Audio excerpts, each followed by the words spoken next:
Is now a good time to invest in property? And that's a question I'm being asked a lot, and I thought it'd make a good topic of conversation in one of these videos here on YouTube, and one that I'm hoping I can hear your opinions too, because this is a topic that is coming up, and we are going through a time where property prices are on the increase, and I'm curious to know what your thoughts are about that.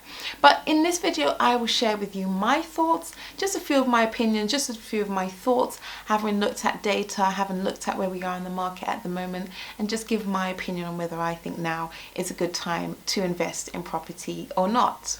So in order for me to make a good to answer that question properly, let's look at the housing market. What is that, right? So that's the real estate economics of supply and demand in property, as well as looking at prices, right? So we're looking at the supply, so how are we currently offering accommodation, how are we currently giving accommodation, and then demand, so who is actually looking for accommodation, how many people are currently looking for accommodation, and then the price. What's the cost of this? Okay, so these are the key things that you're looking at when you are looking at the economy of the housing market.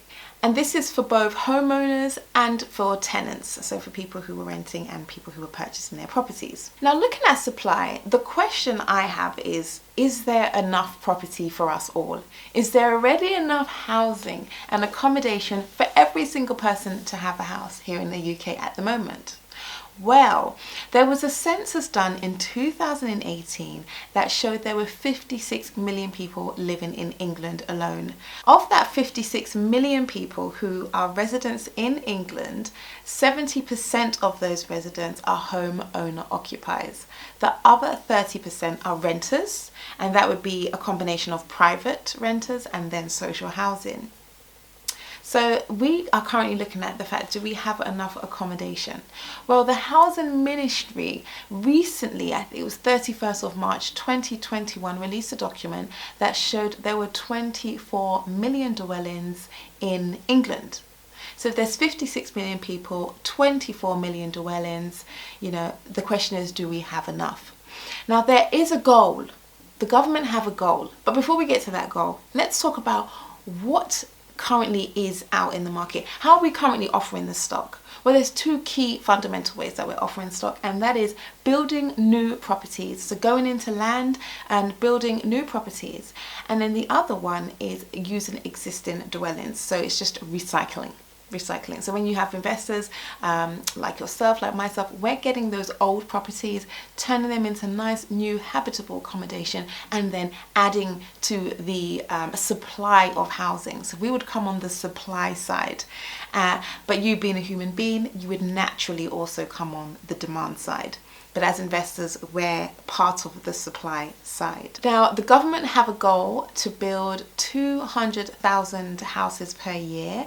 They have a goal to build 300,000 houses per year, and we're comfortably just doing over 200. So we're not building enough accommodation. I can't tell you how much existing properties are coming back into use. That would be a really good number to know. I don't know if there's a way that the council can monitor it, but it'd be quite interesting to know, because I do know that the council do have lists of empty homes.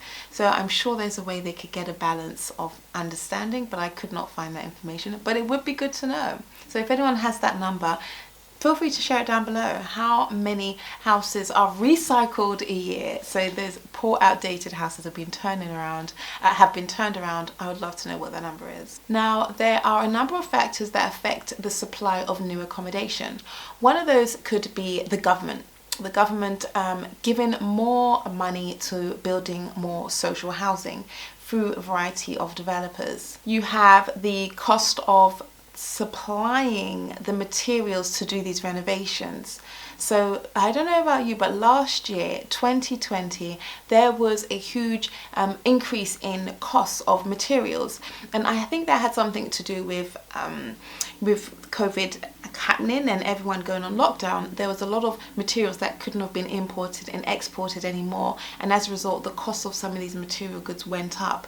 I think it also had something else to do with Brexit, but I wasn't 100% clear because, to be fair, I didn't stay fully up to date with that, but I knew that there was an implication with Brexit as well, that as to why the cost of materials had increased. So these are the type of things that affect supply. So if the cost of, you know, doing a renovation far outweighs the profit margin that one's going to get, then you'd find that people will not be renovating as much houses, they will not be building as many houses if there's just simply no profit margin there to build with. Last year, in some cases, some goods went up as high as 10%, 20% on one single item. So imagine that over an entire renovation. You could only imagine how the cost of building works can increase heavily. Then you also have where the government pass these legislations, regulations that allow developers to build into existing units that may have not been able to build in previously. So for example, recently Class E buildings can now be converted into Class C, into residential accommodation, and that was not the case prior to that. So things like permitted development, those are all incentives to incentivize developers to be able to convert properties into accommodation and therefore keeping up with the demand. So although, you know, when we're saying do new builds part of supply, it may not be from the ground up. It's also changing those commercial units into residential units and offer property and housing that way. And of course, other things that affect supply are these unexpected life events such as the coronavirus, and no one had any idea that we would have been hit in such a way. And these type of things, they just stopped developers straight in their foot, you know, straight in their act. They just stopped them right in the act. And you know, at the time when Corona hit, I was doing a renovation, and that, you know, put it on the market, and as it went on the market, agents had to close their doors, and therefore the property had to sit around. Now the challenge with this is that if you're doing a buy to sell strategy, that's just right out the window, isn't it, until the market picks up again. So there's these kind of life events that will impact supply and property. And the most recent event I learnt of as well is of the Great Depression. During that time of the Great Depression, although housing was in demand because people needed housing, they increased the interest rates so high that a lot of people lost their homes. They just simply couldn't afford it.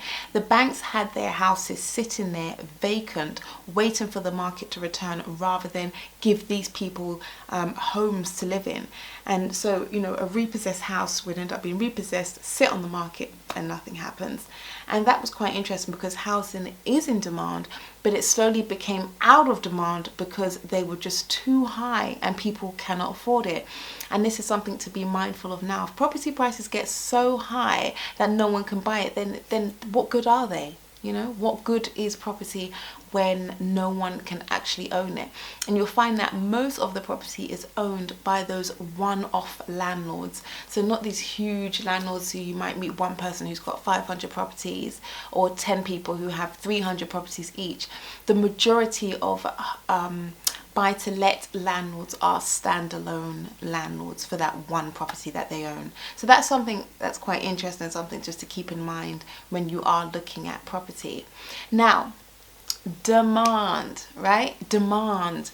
Who are the people who want houses? Where are they at? Are people wanting properties right now? Will people be wanting properties in 10 years? Now remember, this video is all about answering that question. Is now a good time to invest in property? Now, in order for me to answer that question, I've got to look at what's happening in property. And this is why, yes, I'm going for these things like supply. Okay, there's a lot of properties being built at the moment. There's a lot of accommodation going on at the moment. But at the same time, well, what's the demand? Well, there's still a lot of people looking for properties.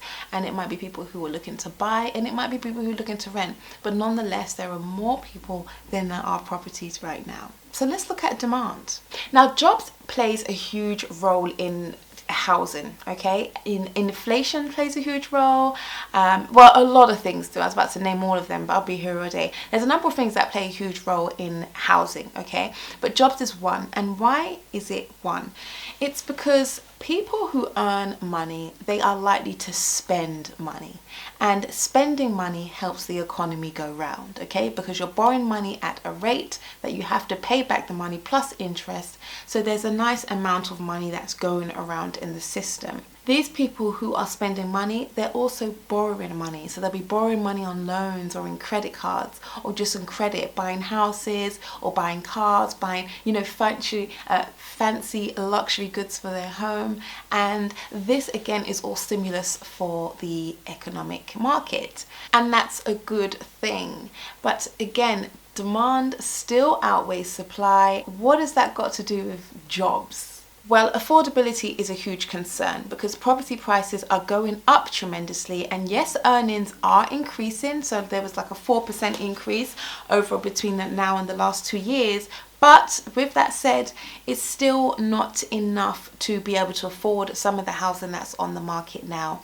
So the government are doing incentives to be able to allow people to still get on the property market. So previously they had the Help to Buy scheme. Now they've got the 5% deposit scheme, which is, I have an opinion on that too, and I'll probably do that in another video. And if you do want to hear my thoughts on that, comment down below. But the government is incentivizing people. So that means if you are going to do a renovation, if you are going to offer accommodation of some sort for people who will be buying your services, buying your properties, then there is a market for that, because the government, they have an interest in stimulating purchases. They want most of people in Britain to be property owners, and this is why they're always having incentives. They're always carrying out different ways to be able to get people on the property ladder.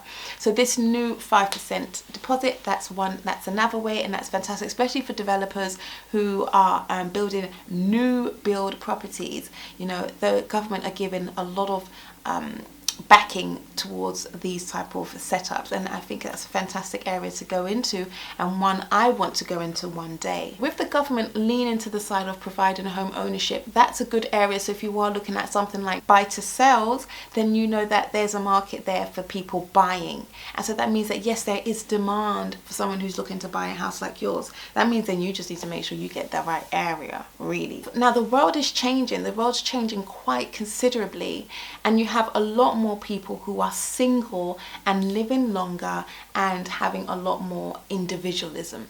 So what does that mean for property? What does that mean for accommodation? Well, that means accommodations where it just requires you building a smaller space is more on the increase. It's more in demand because people are living longer.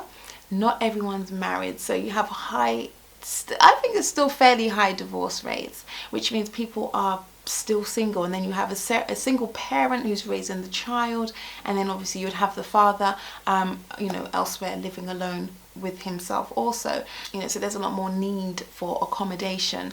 Whereas where you would have had a family of 5 or 6 together in one home, that family of 5 or 6 could be broken down into 4 separate individual homes, meaning there's more housing now needed just for one family. But the good thing is that interest rates are still quite low. So even though there's lots of people and houses are going to probably be changed the way how they're created. Now we had open plan living to accommodate for big families. Now we've got a lot more singles. So it'll be interesting to see how accommodation supplied kind of caters to that market now.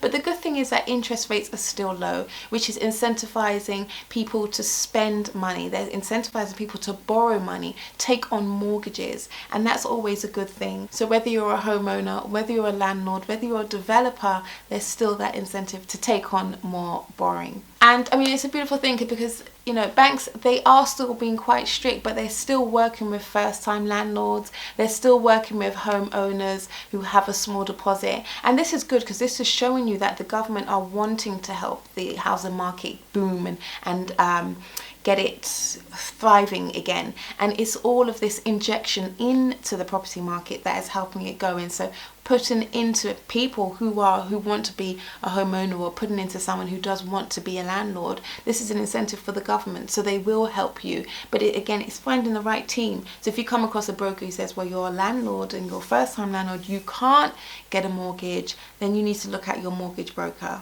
Yeah, because right now, the government's helping people. Recently on Rightmove, it was announced that rental demand has increased by 18% from this year to the same time last year. So there's a whole bunch more amount of people looking for property. But now that could be two things. That could be because people have moved away and now they're coming back into where they were, because this corona lockdown thing has been going on for ages. And I know even myself, a lot of there are tenants who moved out of their property, and moved back to their parents' house during that time. So it could be these people just looking to come back to their own accommodation, or it actually just could be that there's a lot more people who are now looking to move out from where they are or move into a new location, go and get that job they never had. There could be various reasons why there's so much stimulus now to why people are moving on Rightmove, but the key thing is there's a lot more people moving. So that should be an indication to you that, wait a minute, if I was to get a buy-to-let, there are 18% more people this year than last year looking to rent accommodation. There are 18% more people this year than there were last year looking to buy a house. And I think that's a huge thing to take into consideration when you are doing your lettings and considering whether now is a good time to invest. Because the numbers say it all. It shows you that there is demand. But I think the key thing is that the property market changes. It goes up, it goes down, and supply and demand does change, but it's such a gradual change that you can see it coming, and there's usually a heads up. So even what's happening in the market now, there's a lot of economists who are predicting that the market is going to crash next year or the year after or even this year. So we know it's like between 1 and 5 years there might potentially be a crash. So it's about safeguarding your investments now.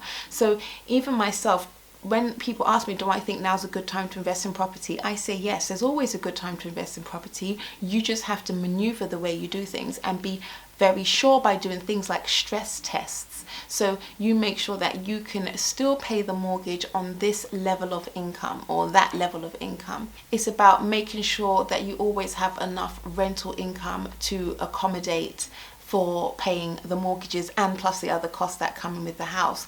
It's about you changing that mortgage amount that you would be responsible for every month and putting it up by 20% and seeing if you can still afford to pay that mortgage. And I think also is that you've got to look at where house prices were this time 5 years ago, this time 3 years ago, and seeing where you are on that curve. Some people will be lower than the curve, some people will be higher than the curve, or even looking at 2007 when they were at their highest before they had that horrible dip in 2008. And being able to look at that timeline and compare where the property values you're looking at now is, it gives you an indication of whether the market has recovered, and if so, is there much room for it to get any better than that? So I think it's been, you can invest now, definitely. Now is a good time to invest. I think it's about being very cautious, doing your research, doing your due diligence, and not paying too much for a property. And just because the market, properties are flying off the market at the moment, going to auction, you're hardly successful in anything. I've got a video coming out about me bidding on a house, completely didn't get it, and it's just an indication that the property market is booming for the right properties, and property prices are increasing. So I know in Wales there was the highest increase in Wales out of the whole of the UK. Which was quite nice to see, but at the same time it means that you can get caught up in that loop of buying at higher prices, and then when the market does drop, you're left with this high mortgage, you might not be able to afford it. So for me, it's about buying sensibly and still within the market where it was last year, where it was 2 years ago, and not succumbing to all this hype that's happening. And it's a bit more than hype, because the facts are facts, but it's just, there's a lot of stimulus that has been put in place to get the economy going, the property market economy going. I don't think it's a genuine stimulus. I think it's quite fortified, and it's something just to be cautious of and be mindful of, and not get sucked in. But I think that you should invest if you're considering doing it now, and just be very cautious. dot your T's, no, dot your I's and cross your T's. But I hope I've answered that question for you. You know, I felt like in order to answer it, we have to look at those areas within the market. What's happening now with supply? What's happening now with demand? Where are we at with prices? Where are we in the trend? What's the average price right now? And how much has that increased by this time last year and the year before and the year before? Because then, you know, that helps you to just be more cautious and not airy-fairy and just go buying anything just because, you know, just because. So it is about being cautious. But I hope you find this video very useful. I would love to know what you guys think. So put your comments down below on what you think is going on in the economy. It'll be great to banter and see your thoughts. Be sure to stay tuned for the next video. You take care. Bye.